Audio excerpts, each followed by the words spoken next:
Hello,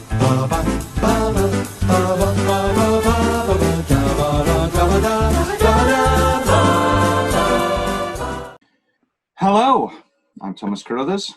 I'm Will Leggetter. It's a big inhale of breath before. Hello, Thomas Carruthers. It's like newsreaders do when they announce like someone's big that's died. Died. Yeah.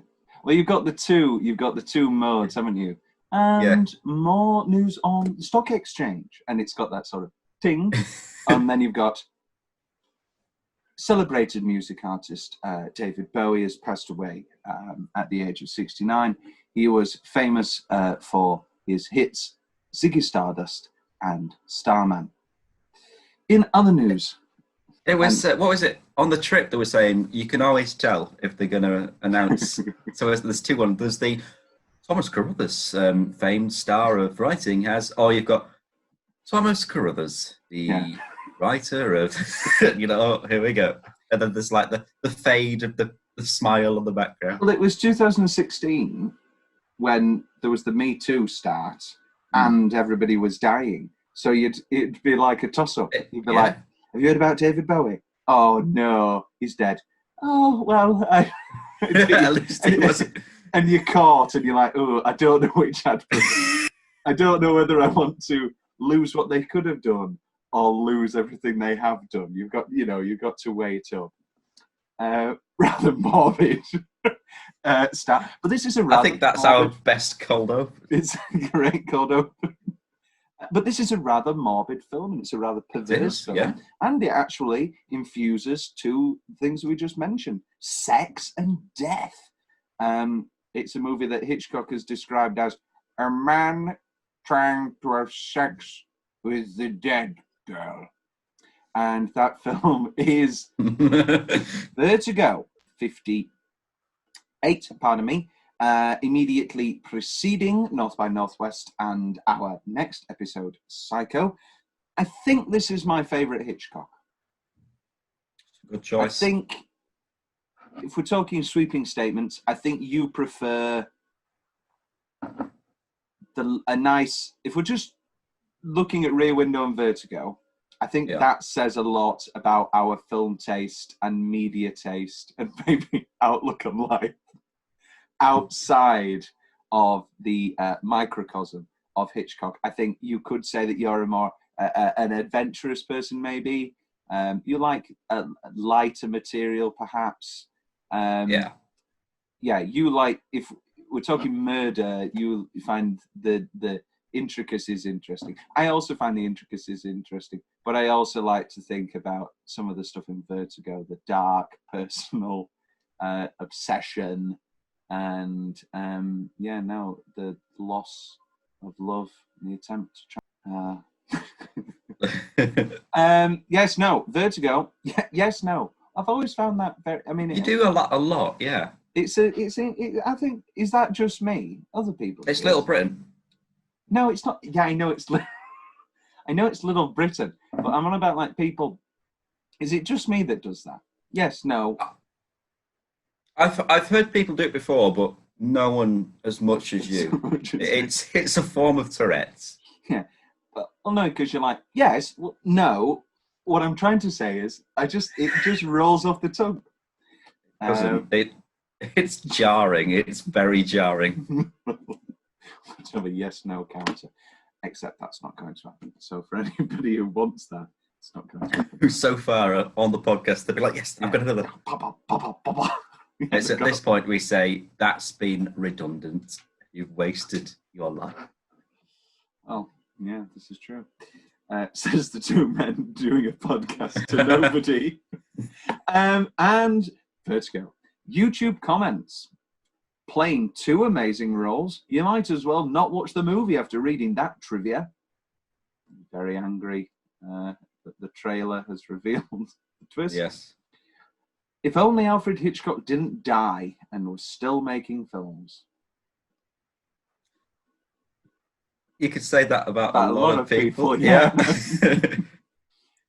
Vertigo, a movie masterpiece, did not receive any Oscar noms for the brilliant performances of Kim Novak and James Stewart, nor direction for Hitchcock, nor the picture. Again, very true, and we will dissect that on Oscar travesty, because that is fundamentally travesty. Dirty Random 310. I'm scared of heights. I have a big fear of them. Why is he watching this trailer?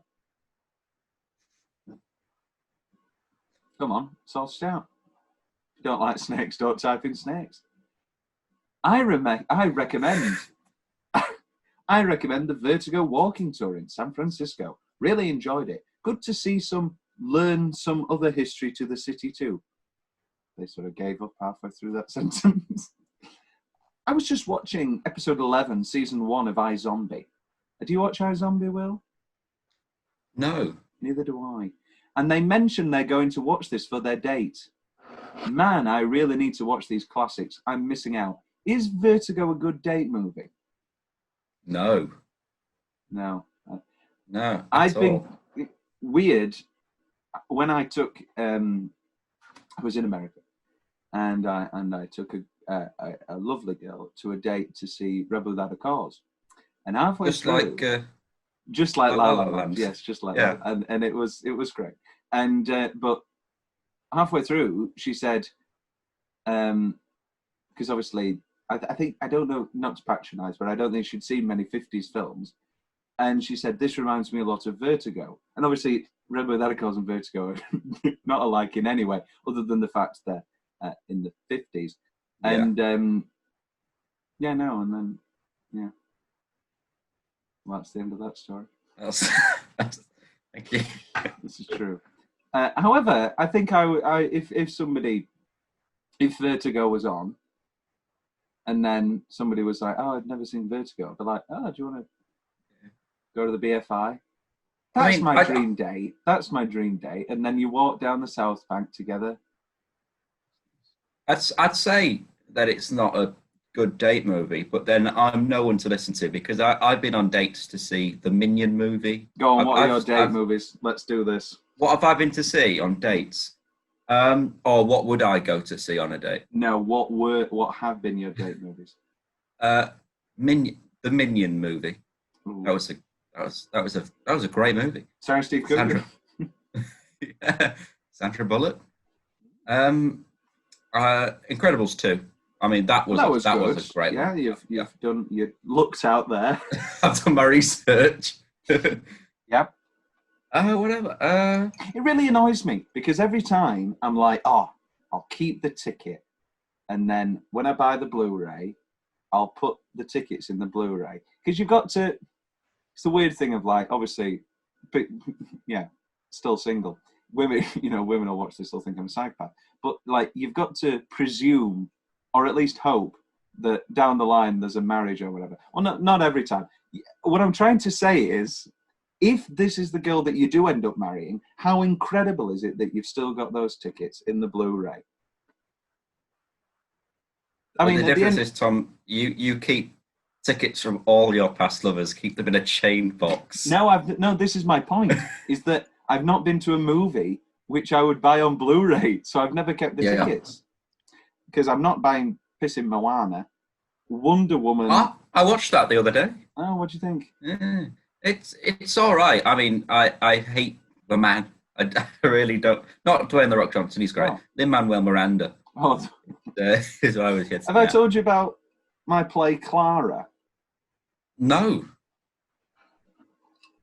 Previous guests, Ava and Sophia, always rip into me because I wrote it, I don't know, probably Hamilton. I was never in, I knew of In the Heights, but I didn't know of the Lin-Manuel Miranda. Well, no, I think if you pressed me on a quiz question, I'd get it. Anyway, and so there's a character in it, and she's a 50-year-old, sort of, dream casting would be Imelda Staunton, and she runs a little B&B in London in the 60s, and she's called Lynn Melanda, because somebody came in the club one time, and I thought, that's a great name. And it is. Lynn Melanda's just a good name. And then obviously Lin-Manuel Miranda, and it just Lin-Manuel Miranda, like not Tony Curtis, Ian Curtis. Rest in peace. Do you want to hear that one for a fun meet the grandparents story? Oh, let's do it. Ex-girlfriend met the grandparents. It was all going well, You know, obviously we'd been together for a while, and so I'd already been given a good rap, apparently. But I notice that they've got one of those old drying things, you know, that you hang your washing on, and you. Yeah. And I said, oh, that's what Ian Curtis hung himself on. You know, from Joy Division, the man who killed himself. And then the grandma didn't know, but the granddad went, oh, yes, I think I did. And then, yeah. Well, it worked out well. It wasn't the grandparents. It wasn't the grandparents that left me. Right, and what else? Yeah, no, this is the thing. If Wonder Woman was, I don't know, La La Land, then I may have kept the tickets. Because, what do you call it? I knew I would buy La La Land. Which is the problem. If it's Vertigo or something, this is the thing. I think for dates I should be a revival man screening, because then it takes away the normality. Because people are like, oh, cinema's shit for a first date. But if it's like a revival screening and it's really important or something. Have you heard about what? Well, I was reading an article about what might happen to cinemas now because of Trolls. Trolls World Tour, the destroyer of the cinema. The destroyer of the cinema, Trolls World Tour. Yeah. By this time, of course, everything, the cinemas may just be completely cancelled. This is coming out on the 9th of August, so it probably not. We're probably still in the doldrums. We may have had a bit of news. But anyway, yeah, no. So recording this, we're in. I can't remember. Trolls World Tour. So yeah, go on. Yeah, no, they were saying because they decided, well, let's just release it straight to consumers at home, and it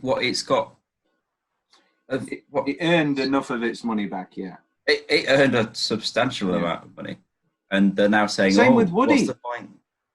Wonderful Woody, Rainy Day in New York, which was previously cancelled, and Amazon dropped it absolutely shambolically. It was a breach of contract, and I believe that Woody won the lawsuit. But anyway, it's now being released, and it's the ‑1 film in the world. I mean, obviously, there aren't any other films in the world, but yeah, no, it's okay. It's not his best, but. The man writes, directs, well, not anymore. The man writes, directs, and for a lot of them starred in a film a year since 1975, I think it was. It's an incredible... Anyway, they can't all be good. Yes. So what were you going to say about them? I've seen this in America, that obviously there's no new movies, so they're trialing cinemas with like Psycho and Jaws, aren't they? Oh, are they? That sounds quite good. That sounds great. Very good. This is exactly what I've always wanted. I have a Cineworld Unlimited card. I obviously love movies. I love going to the cinema. This, not to be insensitive, but it is, you know, a very crippling feeling, like not being able to just go to the cinema whenever I want. And I know, obviously, there are people in the world with far worse problems. That are, you know, the people in close proximity of me that have far worse problems. But I think there's not a single person in this planet who loves films who isn't lamenting that great feeling of the lights coming down and, you know, that seeing a film on the big screen. Which leads me to the point of, I think it was specifically Fantastic Beasts and Where to Find Them. And I was like, why am I watching this? This film's 2.5 hours. I wish I was watching Boogie Nights on a big screen. And when I went to Philadelphia, actually, they had. I went to a few, again, Rebel Without a Cause. I was so tremendously lucky to watch one of my favourite films of all time, Magnolia, my 11th favourite film, on a big screen for its 20th anniversary. It was 1999. And that was a chance I never thought I'd get. But hopefully, yeah, put some bloody movies out. well, Christopher's hoping to, good old Chrissy Nolan is hoping to be the man to open the cinemas again. Yeah. I mean, it's a big movie, you know, people will go see it. Yeah. People will definitely go see it if there's nothing else to go see. I think the way to do it is maybe just have that in cinemas for the next 4 months. And then, you know, trial cinemas reopening and stuff, try different tactics. I don't know. It'll sort itself out. Vertigo, there were the YouTube comments. Best 10-minute stretch, Will.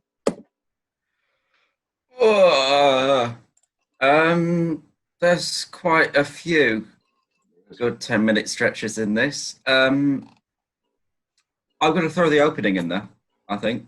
The whole jumping across the rooftops, dangling from the drain pipe. That's a great 10 minutes, so you've got the credits as well. Yeah, great credit. Yeah, no, I think I might choose that as my best 10-minute And then you've stretch. even got a bit of, this brace is calling me. It's twiddling his cane. Midge. Yeah, no, that's it for me. It's, I can't, my mind is tainted now by Tom Cruise breaking his leg in Mission Impossible. Oui. That's an awful. Yeah, and it's in the film. You can see him breaking his leg. Great. But yeah, when he jumped across the roof, so I thought, that's Tom Cruise. No, I think that's my favourite stretch. It's a good sort of. It sets out what the whole film's going to be, but you've got that beautifully Vertigo shot in there. I think you do for the first time. Yeah. Yeah. No, it's a fantastic opening to a brilliant film, and it's an odd, jolting setting of pace actually, because the pace of the rest of the film is a lot more languid than that opening chase would lead you to believe. So it's a bit of a mix-up. Well, we will get to that though in What's My Change. It's always bugged me. Two things about this film have always bugged me, and three things actually have always bugged me, and we will get to them all because these really do bug me, and I don't know why. I think I do know why, but anyway. Yeah, no, my 10 are, I've got 2. And it sort of talks about the structure of this incredible film. The middle and the end, the 2 ascents of the tower, the San Battista Tower. Yeah. The first one where, you know, he's, you know, crippled with his vertigo and he looks down and can't do it. And then he sees the body falling. Which I think still looks great. Again, for some reason, my dad has a sixth sense. Every time he walks in on me watching a Hitchcock film, it's a dummy falling. And he did the same thing with Vertigo. He was like, come on. I was like, no, that's great. And then the end, that whole painful. I think that's what I enjoy about this film. And again, it speaks about what I like in films. I like to be depressed, apparently. The tragedy of Scotty's life and the pain of the even bigger tragedy of Judy. What, having to lose her twice? Madeline. That's, yeah. Oh, my God. I can't. It's incomparable, the pain that is put on these 2 poor people by this, you know, goody go-getter, have a quick affair, get out from underneath this evil bitch of a wife or whatever he thinks, and then laying waste, and we single in on the 2 people affected most. Excellent. Tom's Riddler's specific favourite part of the film. I've got a lot of these. I'll jump to one of my notes. It's not a note on the film. It's just, I think, a bit of context. This was one of my... I did film studies at A-level. This was one of my film studies films. What was it? Yeah. That you chose or that you had to study? No, that we had to study. The thing was, the final paper was split into 3 questions, 3 essays. You had one about business, so you would say, blah, blah, blah. How has, 3D affected movies, and then you'd have 2 articles, and then you'd have to bring in your own well, if we look at Avatar, but also if we look at the Smurfs, you know, the 3D didn't really affect the things. However, you're also obviously doubling the ticket price, which is ingenious.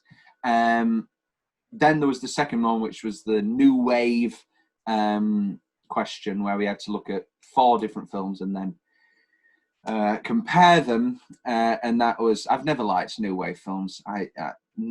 Breathless. You made one. You made one. I did. As a piss take, yes. I'll put a link in the Jesus Christ, what's it called? Description to a short film I made. Yes, I'm not a big fan of the new wave work. Vivre sa vie may be the one I like the most, but even then, I really don't like it.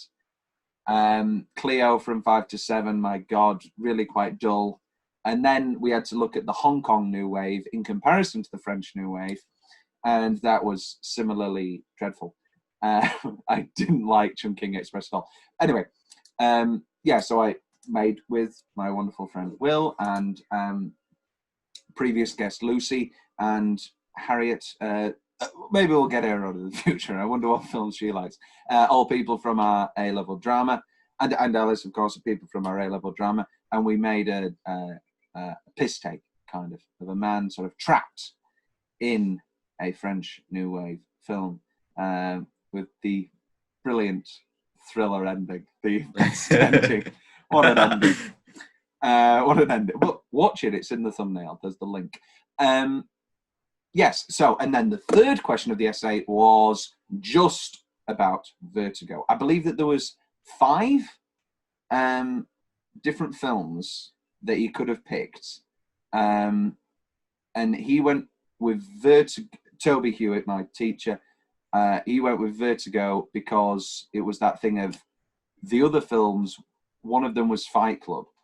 And so everybody does Fight Club. And so he was like, okay, we'll do Vertigo because I'm sure there's a correlation in your courses as well. But there was the thing of if 3 out of your 10 essays are Vertigo, it's a bit refreshing. And you're like, oh, this is Vertigo. I think that was like, what was with Glass Menagerie, I want to say. Because I had a feeling everyone did Jerusalem. I have a feeling Jerusalem's very popular. No, Jerusalem. No. Jerusalem. They were 2 different things. We had a modern play. We had a past play, didn't we? No, but you are right. There was other options within Glass Menagerie and Jerusalem that were far more popular that I can't remember for the life of me. But no, you are right. But you're also wrong. Yes. So my film studies question on my final essay was. I can't remember the other choices. There was another choice that everybody went for. And I thought, I'm going to be ballsy. And I went for, to what extent does the casting of James Stewart reflect elements of the film? And I film studies sounds great. Yeah, it was good. And I talked to Toby after, and I said what I picked, and he was like, oh. And then I said, well, no, I did this, and I did this, and I did this, and I brought this in, and I brought all of this in. And he was like, oh, no, that's good. Because my whole thing, and we talked about this, is the perversion of the normal man. This is the man who 20 years ago, that's a lie, about 10, This Wonderful Life was the first film he made when he came back from the war. I don't think we've mentioned this yet, that James Stewart was a war hero. Yeah. Among other things, he's got a great hero. CV. Yeah. He was Air Force, wasn't he? Yeah. Pilot, yeah. And apparently one of the best pilots ever. Like some of his like flight speeds and stuff are ranked higher than most in American Army history. He's a complete war hero. And And It's a Wonderful Life was the first film he made when he came back from the war, and he was very, very nervous making it because he thought maybe I've, lost my talent. And as we discussed before, he surely has not. And he still hasn't lost it in Vertigo. And, this is George Bailey, and we're watching George Bailey become obsessed with a woman, get really perverted with a woman, stalk, manipulate her into dressing up like this dead woman he once knew. Yeah. I think the role appealed to me because it was the resistance of Judy, who was, in a sense, me, trying to become the Hollywood person, trying to be Madeline, needing to be loved and willing to be made over. She becomes blonde, and then she wears it down, and he says, no, it's not quite right, and then she puts it up. Finally, at the end, is this it? Is it, will you, if I become her, will you love me? And I remember when I played it, it was, I felt absolutely stripped naked, I felt so vulnerable. He knew exactly what he wanted. The facade was everything to him. If the hair was off in any way, he was calling the hairdresser over constantly, fix that. In the back, the bun is twisted wrong. And he would notice that. He was obsessed with it, I would say. Obsessed with the look. It was as if he was Jimmy Stewart making sure that she was dressed exactly the way Madeline was. Then coax her into revealing things about threatening her violently, verbally, and then leading, well, we'll get to Tom's big question about the ending, but leading to a very climactic and horrible death. And that's brilliant. And also then I also talked about how they were perverting the relationship between Kim Novak and James Stewart because they were in a little cute film called Hook and Candle and Hook or something. Anyway, they were witches. Sounds like a 70s police sitcom. Candle and Hook. The fight never burns out.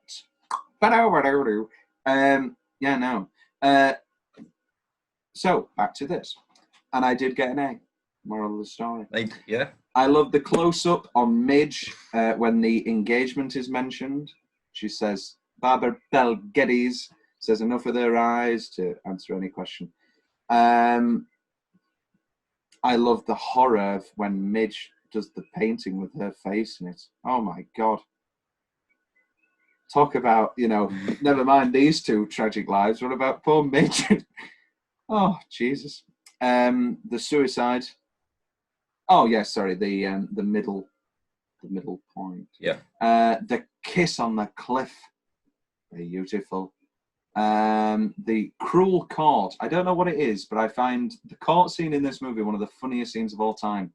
The brutality of that court judge is just like, and he didn't realize that he had led to another death, and we cannot hold this against Mr. Ferguson, although he should have known better. And he goes on for far too James long. Mason. Yeah, James Mason should have been the court judge. He should have. That wasn't very spotting, using a real woman. Overhead at the mission, when James flees the mission again. We loved it in North by Northwest. Even better here. I love the dress-up montage when he's dolling her up and he's like, no, it's a different shade of grey. He knows exactly what he wants, and she knows exactly what he wants because she's already worn that bloody thing. Oh, it's so horrible. And then Ernie's when we first see Madeline. Just for ease, we won't call her Judy throughout. We will refer to her as Madeline and then Judy. Just that first seeing Madeline at Ernie's restaurant in that very, very large green outfit. Again, the wonderful Edith Head, which we talked about on Rear Window. And then Madeline coming out of the bathroom. Well, Judy as Madeline coming out of the bathroom that final time. Oh, heartbreaking, terrifying, brilliant. Will, your more general favourite parts of the film? Hey, I've got anytime the Vertigo or what the dolly zoom, I think it's called. Anytime that's. Do you know we'll get to it now. Do you know how it's achieved? I've tried to do research on it. I still can't get my head around it. I know there's a lot of maths involved. The camera zooms in. Yeah. Whilst it's getting pulled back. All right. Okay. That's again. There's a lot more to it. Well, no, there isn't really. There is simultaneously a lot more to it, but it's also just that. It is just one in, one out. But it's obviously the same thing, and it creates that nauseating feeling. Oh, it's great. It's very. Is that the first time it was ever used in like? Is that why it's called the Vertigo effect? That's why it's called the Vertigo effect. He wanted to use it in Rebecca, but he didn't have the technology.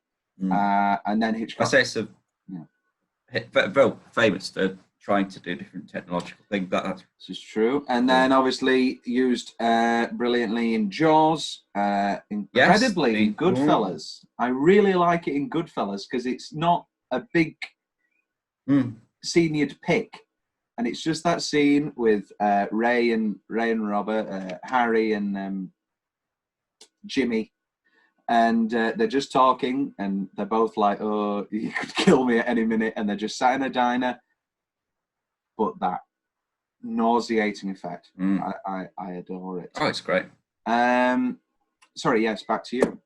We've got the initial where she jumps into the river, and you've got that. Well, the car panning, and you've got the Golden Gate Bridge, and they're just that incredible shot of the Golden Gate. Yeah, I mean that's one of the most beautiful, gorgeous images ever put to a film. Which Golden Gate Bridge do you prefer, this or the birds?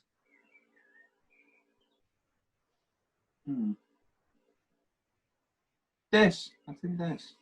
Wait, sorry, it's been a while since I've seen the birds. When it might have been an interview. I remember Hitchcock. It was on. He wanted it to end with. Is it Dick Cravett? I was watching an interview, and he was saying he wanted. Oh, that's it. That's how he wanted to end. Yeah, I was thinking this. Yeah, no, the original ending for the birds was, they obviously leave their little town, which is how the film ends, with all the birds staring at them. But then they were going to reach San Francisco again, and the Golden Gate Bridge would be covered in birds. But obviously that was too taxing money-wise. I think obviously if that went through, then that would be my favourite. Which Hitchcock Golden Gate Bridge do you prefer? The hypothetical one. This. I'd have to go with this. This did happen. Yeah. Oh, it's great. I love the in the art gallery when he's looking at the hair, and then he looks at the hair in the painting. That's great. What is that? Can I have this? Can I have it? Oh, he's a strange man. He's a very strange man. I feel sorry for him. I feel sorry. You feel sorry for all perverted men in movies? No, I don't. I don't feel sorry for 1 hour photo. Well, I wouldn't go as far as calling it empathy, but I'm sure there's. Well, no, you've got two categories, haven't you? You've got. I wouldn't put him in a villain category. I don't think he's villainous, the things he does. No. I think he goes to I think he gets really close, but I don't think he's a full-blown villain. He's an anti-hero. I guess. But you wouldn't ever call him heroic. He saved a woman from drowning. Yeah, and he took her clothes off. Yeah, he did. Actually, this is the thing I remember in film studies class. I used to be like the devil's advocate for Scotty because like everyone was like, oh, he took her clothes off. And I was like, no, actually, perversions aside, those clothes were soaking wet. She could have got hypothermia. She did need to be stripped. She did. There's no getting around it. Yes, but there's better way. There's leaving her on the bed and then, that whole and actually, to be honest, that's a great scene when she goes in his dress and she's very obviously flirting with him, wearing his dressing gown. And he's like, oh, it's but not then like also Hannibal putting her into that little black number at the end of Hannibal. Yeah, but I've never has anyone said Hannibal is a good man. I have. You definitely have. He only eats the rude. They deserve it. It's like Saw. But not. I like on the sort of the balcony, not the balcony. I don't know. I'm not very good with house terminology, but like the stairs. You're an architect. You are in the middle of a course where you just built a model house. It's right there. It's great. I'll get my model out. Whoa. No. Oh, what's it called? Not the decking. The porch. The porch. We'll call it. Which scene are we talking about? Give me some context. Where she comes back and visits his house with the. Oh yeah. I was gonna mail this, but I thought I'd come in. I had to know where you lived. Midge has a little weird. Yeah. And then he's like, he's like, and then that he does become a bit creepy in that scene though. He's like, oh. Come. That's. I'm not saying he's not a creep. I'm not saying he's not a pervert. I'm saying I feel sorry for him in a way, and I don't think he's a villain. Okay, you take a long sip of that drink. Anything else? Favorite parts? I like those parts very much. Those are good parts. Let's go. Let's go to the biggest night in movie, not movie history, in movies. It's time for the shitting hell work. It's time for the Oscars. Pretty shambolic year, I have to say. This was a very bad year. Gigi won. I mean, it's a fine little musical. Cats on a Hot Tin Roof. Maybe it's because I adore the play and the film is an absolute bastardization of that incredible script. So I don't like the film. Anti-Mame, I haven't seen. The Defiant Ones, I am very excited to see. This is a bad lineup. Yeah, there's nothing here. Let's Google other. We'll return to this. Let's do other movies released in 1958. Because I'm sure we could make a completely new. Yeah, so 1958. No, it'd be 1957, wouldn't it? Yeah, the year before. Yeah, it'd work. It'd be good if this went slow. 1970, oh, Jesus Christ. 1957 movies. Right. I'm sure, because, I mean, Vertigo is definitely getting in there. I think we're going to give it a nomination. We'd give it a nomination for everything. But, you know, I maybe it was just a bad year. You know, maybe it was just a shit year. But even if it was a shit year, definitely get Vertigo in there. My God. Right. Oh, what? Oh, no, I've got it wrong. I was going to say, that's a cracking year. I looked at this Oscars the other day. We're looking at 1958 movies. Yeah, they are some of the greatest movies. Right, okay, yeah, no, Oh, Touch of Evil. The Blob. Touch of Evil. Get that in there. My God, excellent stuff. Obviously, Vertigo. Indiscreet. Cary Grant and Ingrid Bergman. That sounds fun. I think that Dracula is the one that I used in GCC music in film composition when I had to compose a score to go alongside. Bell, Book and Candle. Oh my God, it was released the same year. He was a busy man. And Kim Novak, it's the Witch one. Oh, the original Fly. Yes, the original Fly. Well, yes. Yeah. Yeah. South Pacific was wonderful. Give that a nomination. Okay, less good as we keep going on. Yeah, but oh, wait a minute, The Long Hot Summer. Get that in. Paul Newman. Oh my word, excellent stuff. Brilliant. I believe but you love Paul Newman, though. I do love Paul Newman. Damn Yankees. I don't know about that. Okay, so there's definitely good films in there to be made, to fill out this list. Let's have a look what we did end up with. This needs to be Vertigo, Hitchcock. Keep Paul Newman. Give Paul Newman 2 nominations in Best Actor for The Long Hot Summer and Can't Hot Tin Roof. The best part about Can't Hot Tin Roof is Liz Taylor and Paul Newman. They do wonderful performances. Problem is the script, and I'm sure it annoyed them too. Best story, screenplay written directly for the screen. Get Vertigo. Oh no, I tell a lie. Vertigo was based on a book, wasn't it? Get Vertigo in there. Oh my word, this is just shambolic. Best score. What? Is it not there? Nothing. Oh, fantastic score for Vertigo. It did get a nomination for sound. It does have good sound. I mean, it did get a nomination for Best Art Direction, but it didn't win. Jesus. These are the good old days of when there was an Oscar category for musicals. I wish they'd brought that back.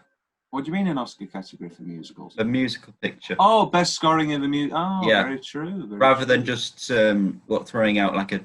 Well, have I missed best scoring of a dramatic? Oh no, it's still not there. No, still not there. Your problem is, of course, that. Which is why, obviously, as we talked about on Musical Mishmash, you have to. It's not an original song, is it? Yeah. Because by that tandem, then, the best song of the year that Ghost came out should have gone to Unchained Melody. Yeah. So I do understand it slightly. I don't understand how Vertigo didn't get a nomination for Best Cinematography. I mean, that's absolutely shambolic. It's one of the best looking films of all time. Will's favourite building or sets? I mean, it's got to be the church. I just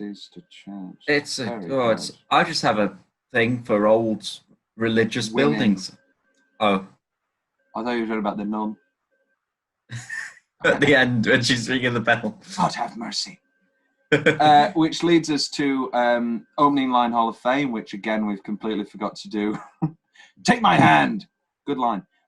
Sorry, back to. But he doesn't, and then he dies. He doesn't, and then he dies. Yeah. Back to your building. Oh, excellent build. It's even the staircase when it's just like a rickety old. It's decaying. That makes the better decaying staircase. This or Batman? Ooh, this is. It is technically this. Yeah. If you. However, that staircase scene, whilst Jack as the Joker is dancing with Kim Basinger to. Oh, I love those Batman movies. Do you ever dance with the devil in the pale moonlight? Never rub another man's rhubarb. Try to get nuts. Let's get nuts. Is he your favourite Joker, or are you acknowledge that Ledger did give an excellent Ledger's the best Joker. Yeah, I think he may be my favourite. However, I think it is closer than I'm willing to admit. I think anytime I watch, I do think, and it's a cheat, it's a cheat answer. It is the film that I watched last. Because every time I watch Dark Knight, I'm like, oh, come on. There's no question about it. But then anytime I watch Batman 89, I'm like, yeah, but this is so much fun. This is so enjoyable to watch.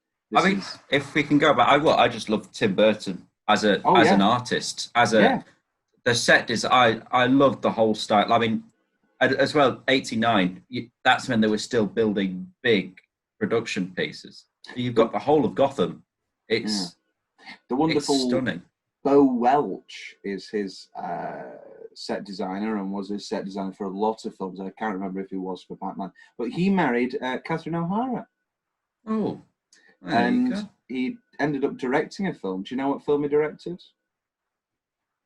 I do not know. The Cat in the Hat.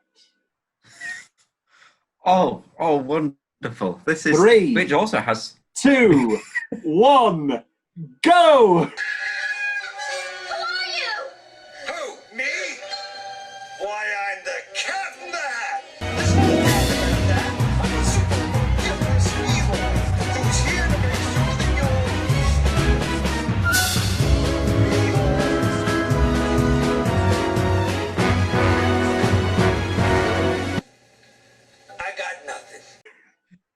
Oh no! I've been waiting to show that. When you get the compilation up. Oh yeah, they've already seen it. Actually, they're going to see it again. 3, 2, 1, go! Who are you? Who? Me?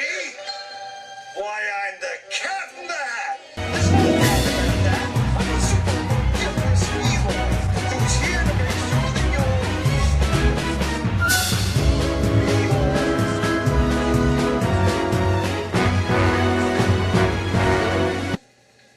I got nothing. Wonderful. My dreams have come true. Oh. I've been... You do realise that ever since I handed that to you. I gave you that.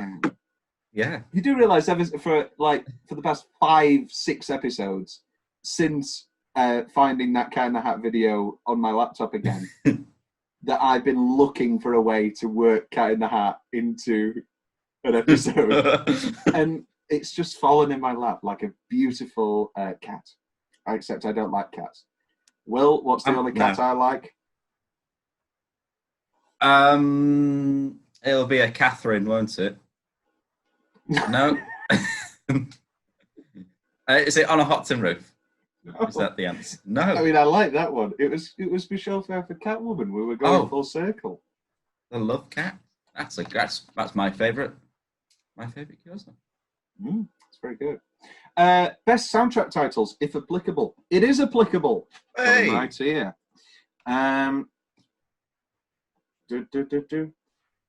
Prelude and Rooftop.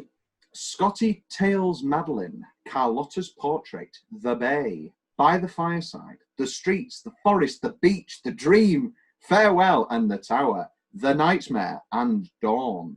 That sounds like a book. This is The Lion, the Witch, and the Wardrobe. The Lion, the Witch, and the Wardrobe. This is why I introduced this category mainly, because I think a lot of these would be good book titles. The Past and the Girl. The Letter. Good Night and the Park. Scene d'Amour. Sounds more like a perfume. The Necklace. The Return. And Finale. That's that. Best single minute. I'll start this one as soon as you took the first one. The credits, which we've talked about. The chase, which we've talked about. The kiss at the cliff. And the nightmare, which we haven't talked about yet. Well, we can, because my favourite minute is the nightmare. Oh, wonderful. Hey! This is marvellous stuff. The nightmare is excellent. Created again by Saul Bass, who made those incredible opening credits. Frightening stuff. Yeah. Innovative, incredibly innovative. You don't get, and I think you can still see it today in dream sequences. You can see it all the time. This is what a nightmare is on film now because of Hitchcock and Saul Bass. Yeah, we love the flashing lights and just that music as well. Dun, dun, dun, dun, dun, dun. Actually, let's talk about this now. I think this is Bernard Herrmann's best score.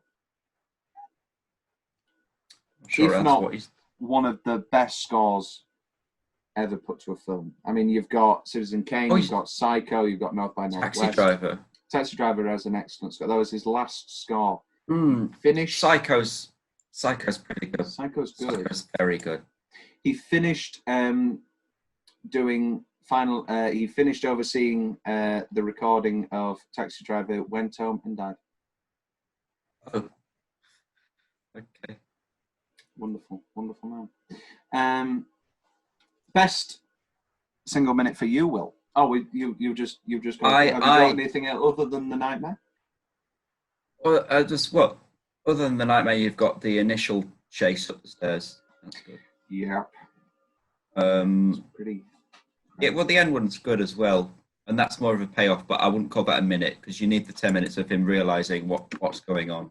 On a big screen at the Capitol Theater in New York with my friends who were 15 years old, and even though the film was not received well at the time, we responded to the film very strongly. Didn't know why. Couldn't really tell why. Couldn't tell what was happening. But we really went with the picture and remembered it. And it took years for us to see it again. But there's a sequence in that film where he's just following, Jimmy Stewart's following Kim Novak in her car. And it's just shot after shot of him driving. It's how he's composed in the center of the frame, how she's composed. It's the serenity of the camera positions. I'm not saying that just to be a contraire, to some of the murder scenes in Psycho and that sort of thing. Yeah, I like watching those. And the actual shower scene in Psycho I use as a template for some of the for one of the big moments in Raging Bull for a fight scene as a template. But I'm finding that over the years, the scenes that stay with me are the seemingly quieter scenes, the scenes where it appears that not much is happening with the Hitchcock film. And it's all happening there in him, the obsession of following her everywhere she goes. Just that slow drive. When she's she's like, oh, I wish I wasn't dressed as another woman, but I'm over it. I'm so happy. Oh, we're going to go to dinner? And then he's just like, oh, I've got something I need to do first. Horrifying. Best line. Only one is a wanderer. Two together are always going somewhere. You shouldn't keep souvenirs of a killing. You shouldn't have been that sentimental. And then what did he do? Did he train you? Did he rehearse you? Did he tell you exactly what to do, what to say? You were a very apt pupil too, weren't you? You were a very apt pupil. Oh, why did he pick on me? Why me? Have you, as a lover of Ian McKellen, have you seen the Nazi movie Apt Pupil? No, but I've seen the Nazi Richard. Oh yes, Richard the Third. Where he delivers the winter's discontent while having a piss. It's great. Yes. Shame I don't like Shakespeare. The winter, though. This. Now is the winter. If I let you change me, will that do it? If I do what you tell me, will you love me? Yes, yes. All right, then I'll do it. I don't care anymore about me. Horrifying stuff. This is pain. These are two people who just want human love. I think, the most horrifying line for me is when they're at the insert name of house part here. Where he's like, the porch. The porch. Where he's reading the letter, he's like, oh, I hope we will too. It's like, what? Meet again sometime? We have. I was like, oh no, she doesn't want to see me anymore, which is why I need to invite her in for coffee and be very perverted. One final thing I have to do, and then I'll be free of the past.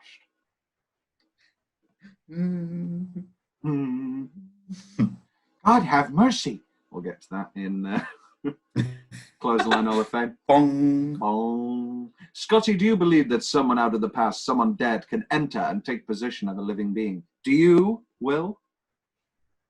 Well, having just watched The Unquiet Dead, written by Mark Gatiss. Oh, what did you think? Well, the Doctor Who episode. Oh, I thought you were thinking of that. Oh, I thought it was that Simon Callow thing he did over Christmas. Are you doing the Charles Dickens one? Yeah, Simon Callow as well. Yeah. What? Who placed it? Whoa, this is. Get a new idea. Come on, Mark. Come on, Simon. Couldn't you I like just started me? Doctor Who from the beginning. Oh. Well, not from the beginning. from where it needs to start. Do you like me just the way I am? When we first started out, it was so good. We had fun. And then you started in on the clothes. Well, I'll wear the darn clothes if you want me to. If you'll just like me. The color of your hair. Oh, no, Judy, please, it can't matter to you. Can't matter to you. There is something I must do. There is something I must do. There is nothing you must do. There is nothing you must do. It was like a pantomime. And I'm into fun facts. So what was left for yourself? I've got another line. There's no way for them to understand. You and I know who killed Madeline. That's it. Digging it in, Gavin, bastard. Oh, poor Scotty. Gavin Elster. I love the word. I love the use of the word doohickey. That's great. What's this doohickey? Into a bra. I want to be at the point of comfortability in a relationship again.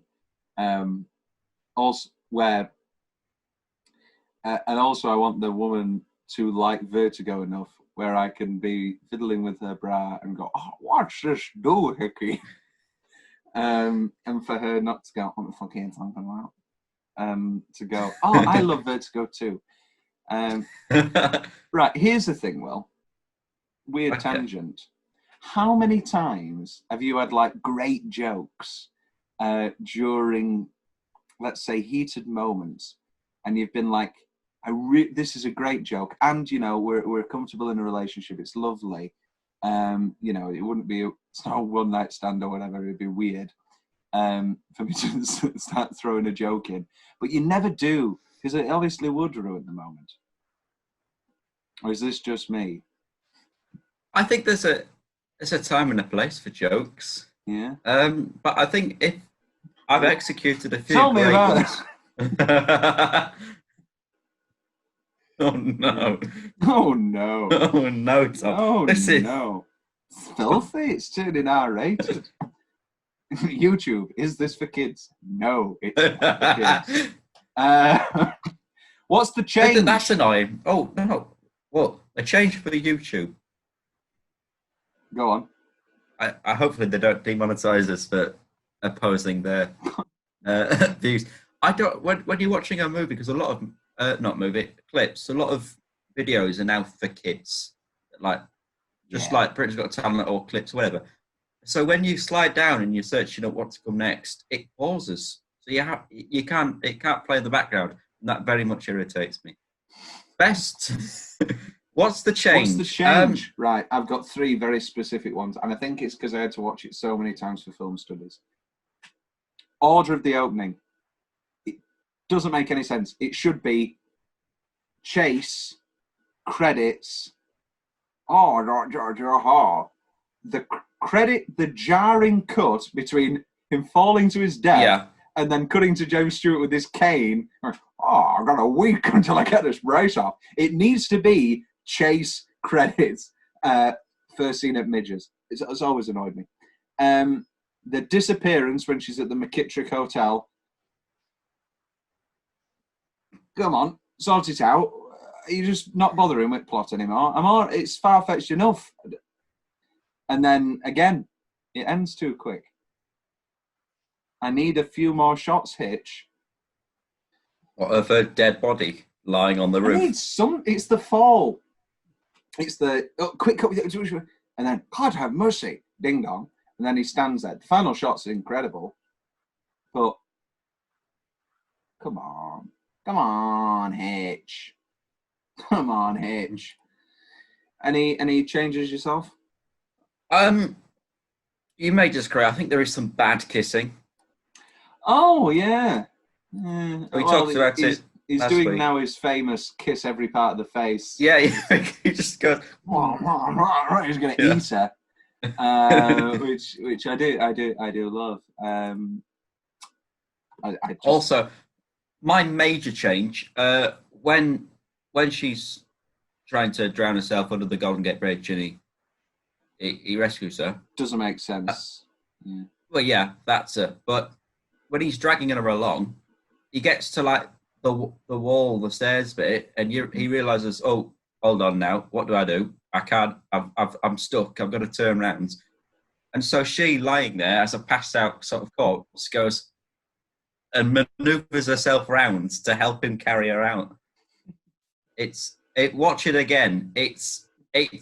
I don't like it. She needs to stay unconscious.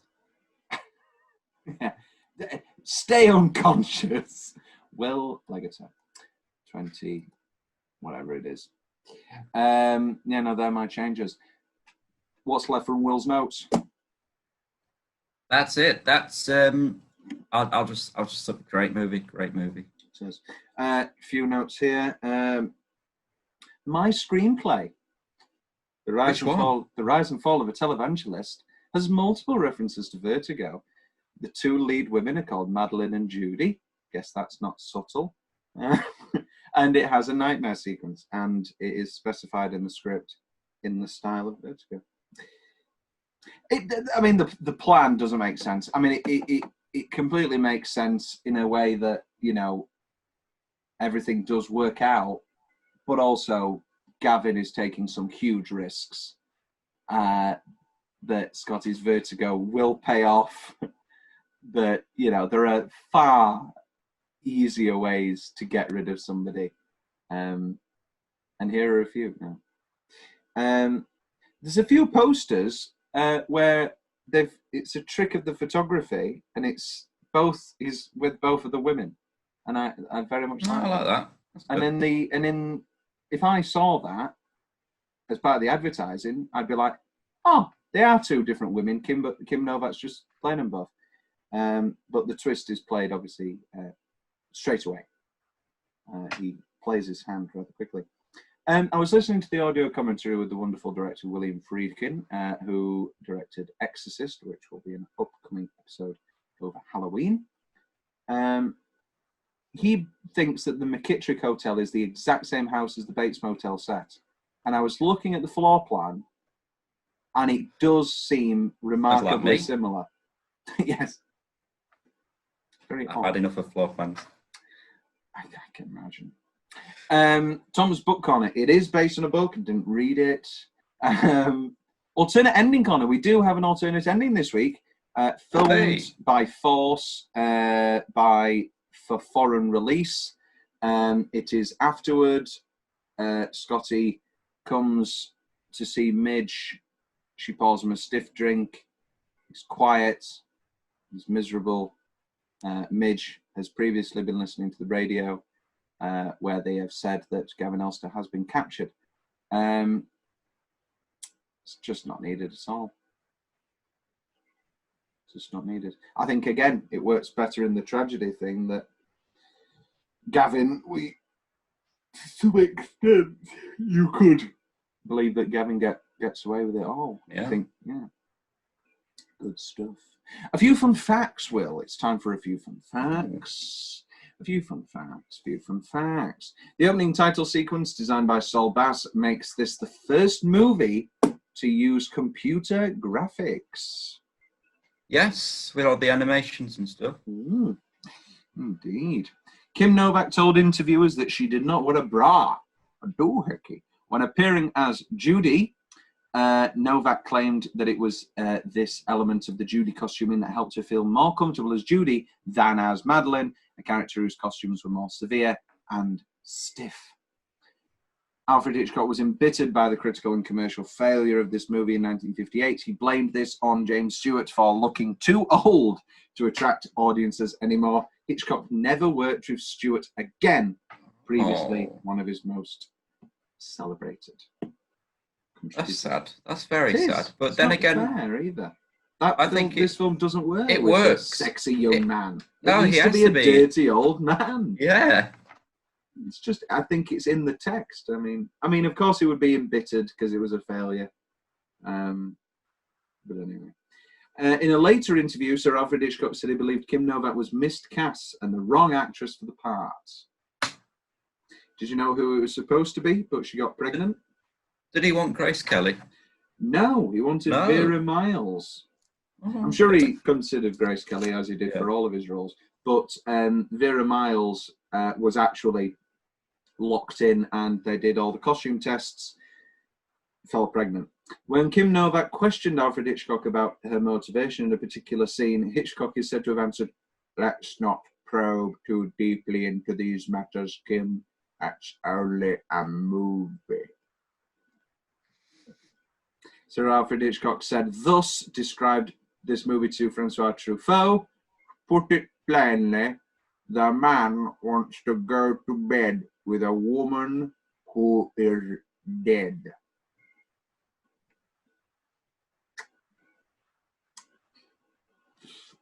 When Sir Alfred Hitchcock's wife, Alma Reville, saw this movie, played wonderfully by Imelda Staunton in the TV movie The Girl, she said that she liked it, except for one shot where Kim Novak walks toward the San Francisco Bay, which she felt made Novak look too large on the screen. For years afterward, when discussing this movie, Hitchcock would insist that Alma hated it. So, there you go. Alfred Hitchcock originally wanted Vera Miles, but she became pregnant. Audrey Hepburn expressed an interest in playing the dual roles of Judy and Madeline. Can you see that? No. I can see her as Madeline. Can't see her as dirty, rough and tough Judy.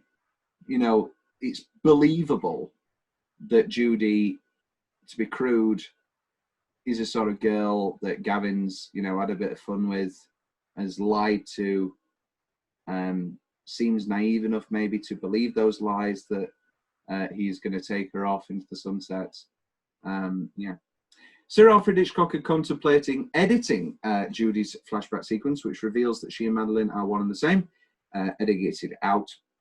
Hitchcock was worried that audiences would lose interest in the movie if audiences knew the twist too early. 2 screenings for critics were subsequently held in New York City, one with the flashback, the other without. With the flashback, critics called it Hitchcock's best movie. Without it, critics called it one of Hitchcock's worst movies, which doesn't actually make sense for why, when it did come out, it was a bit of a critical bomb. So I don't know. Yeah. I don't know where the facts blame IMDb, I guess. Tom's big question. Here are a few. Is this the best movie set in San Francisco? Here are your options. 48 Hours, The Rock, Dirty Harry, Mrs. Doubtfire, Bullet, The Conversation, Blue Jasmine, or Zodiac. I'm a huge fan of Mrs. Doubtfire. Yeah. I'm gonna have to say starring my good friend Sally Field. Yes. It's got to be Doubtfire for me. Got to be. Unless you want that shot from The Internship, where Vince Vaughn and Owen Wilson are just sat with a group of university kids looking over the sunset of the Golden Gate Bridge. That's great. That's a great movie. Yeah, I guess. Wide M Call Off. What? Okay. Wide M Call Off. So it's Madeline. Why'd Madeline call off? Oh, I don't even know. The Sight and Sound, rather famously, a few years back, made this the best film of all time. It topped Citizen Kane. Is Vertigo the best film of all time? No.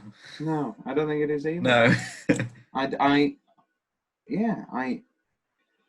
Again, we're looking at delineation between favourite and best. I think I love Citizen Kane, very much so. It's nowhere near my top 25 favourite films. Is it the best film ever made? Yeah, probably. I'd say Casablanca maybe is better, but I know I'm in the minority on that front. I don't know if Vertigo is the best film ever made. I wouldn't say so. Tom's big question.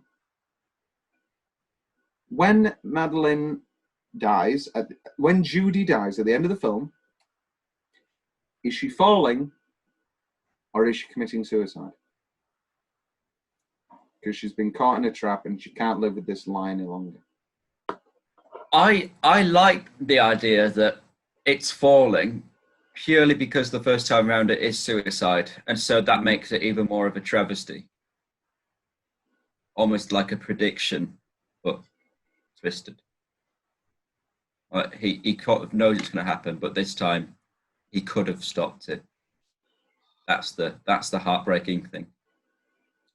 Great film. And do you prefer the first half or the second half? So from Courtroom onwards, we're saying is the second half. Which half of this film do you prefer? You can't do that to me. I just did. So get an answer, big boy. But who, big boy? I don't know where that came from. I second half. Yes, I think. Yeah, second half. First half, you could say, because it is if you're not in the mood, the first half could be seen as boring. For me, I personally get swept. The pacing's just quicker. Yeah, I get swept in straight away anytime I watch this. Oh yeah, beauty of it, it's great. Synopsis of a sequel: what does life look like for Scotty Ferguson after the death of Judy? Back in the hospital, or does he just jump off after? Oh no, he doesn't jump off. He'll move on to another young girl, and he'll become a whole. No, but he didn't. We know he didn't, because we've seen what happens to him after he loses somebody in his life. He just looks for them. What about Midge? What happens to Midge? Oh, it's just swept away. So yeah, I think he goes back to psychiatric hospital. Midge cares for him until the day he dies, except this time he doesn't break out of it. Yeah, that's a nice twist. Well, not twist. That's a nice. And in a way, now we get into Midge's obsession, because in a way she gets to fulfill the role that she always wanted, to be his wife until the end. Closing line Hall of Fame, we've done it already. God have mercy. Any final thoughts, Will, on Vertigo? I like it a lot. I like it. La la. It's pretty excellent film. It has to be said, and I just said it. Nice. There we are. I love this film. It's probably my favourite Hitchcock. It's, you know what it is? It's one of those rare films where, despite watching it an abundance of times in film series, I still watch it and enjoy it. Trainspotting took me a bit longer, I think, to get over that hump. Trainspotting was one of the ones from the first year that I studied. And for a while I was like, Trainspotting, it doesn't annoy me. It's still an excellent film, and I love it. It's weird how it does that. Like Glass Menagerie, I love because I did it at A level. I love it. And Jerusalem's getting revived with Jez Butterworth again, and I'm very excited. I'm going to go see it. Mark's coming back as well, isn't he? Yeah, that's what I meant to say. Not Jez Butterworth. Why would he? He wrote it. He wrote it. With Matt Rowlands again. We're going to war, George. We're going to war, George. Oh, that was a bad film. Next week, we conclude our fortnight of Hitchcock with Psycho. What a film. What a film. I've been Thomas Carruthers. I've been Will Leggetter. God have mercy. Dabba dabba dabba da da ba ba ba ba ba ba ba ba.